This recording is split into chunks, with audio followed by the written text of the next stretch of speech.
Hello, my name is Marty Galin, and I'm here to talk about my life and some of the things that have happened probably in the last few years. I guess about a year ago, I started realizing that I got very tired and my legs didn't feel as powerful, and I seemed to lose my appetite slowly but surely. I couldn't eat anything. My doctor, Dr. Charmaine Locke, had said you are going to be facing kidney failure, and I think you better start getting ready to go on dialysis. I was so adamant about not going on dialysis. I couldn't believe it. Like, I was always so healthy in the entertainment business, and always traveling and going places and being a tour guide and an actor, and I said, no, I don't want to start kidney dialysis. I didn't have any idea what it was. Shortly after that, my friend said, can we have a meeting? And I said, I hope this isn't an intervention. And we had a meeting at a restaurant, and quite a few friends came out. And they didn't talk at first about the dialysis or anything like that. But then they said, it's really important that you have dialysis. If you don't, it could lead to serious repercussions and maybe dying. I shrugged it off. I thought, they're wrong. Maybe I'm sick, but I don't need dialysis. Well, I continued to get sicker and sicker. The weight was falling off me. And at one point I was 70 pounds down, very weak. And I went to see the doctor, and I was sitting in the lobby, and 6 doctors came out.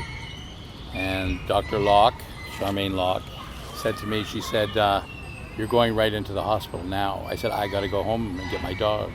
They said, she said, you don't have time to waste. You need to go into the hospital right now. I thought, this is crazy. I got to get my dog. I'm not ready to go. They said, no, you're checking in.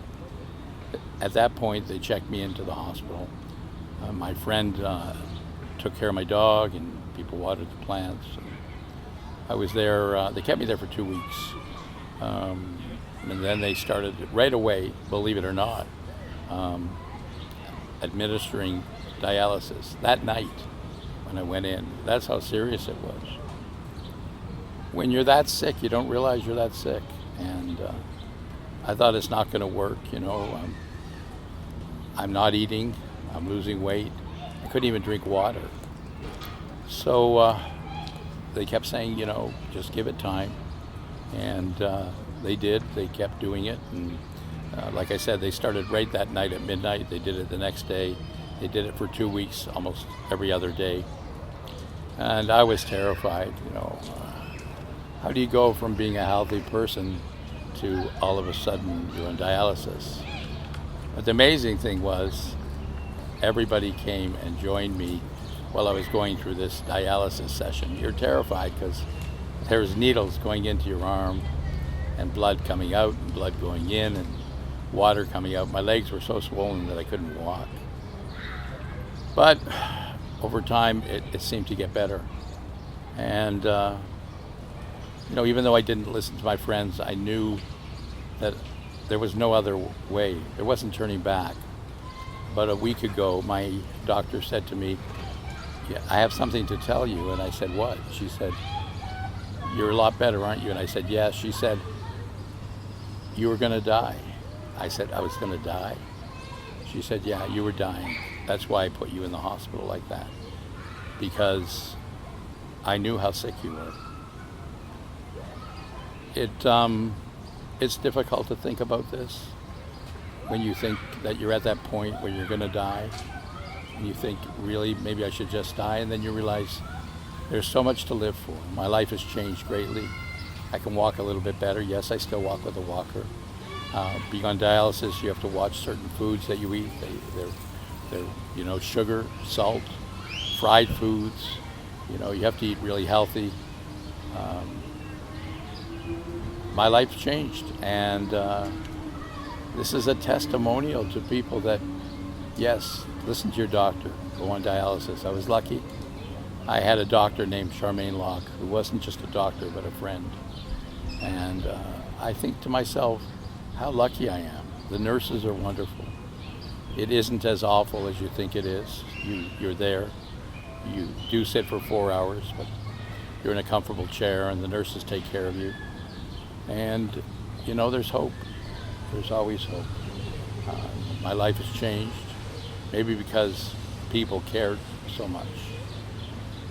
But it's no good if people care and you don't care.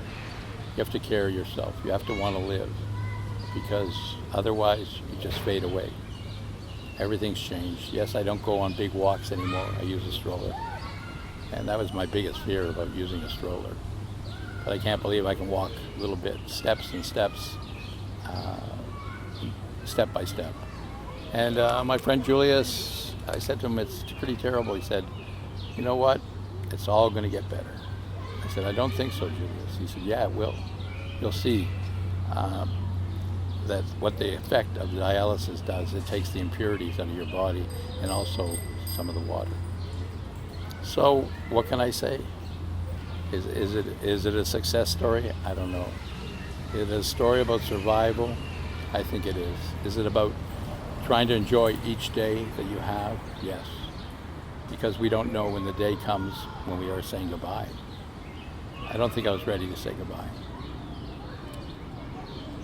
I don't think when you think when you think you're going to live forever, we don't. But you want to make the best out of it and try and live each day as best you can.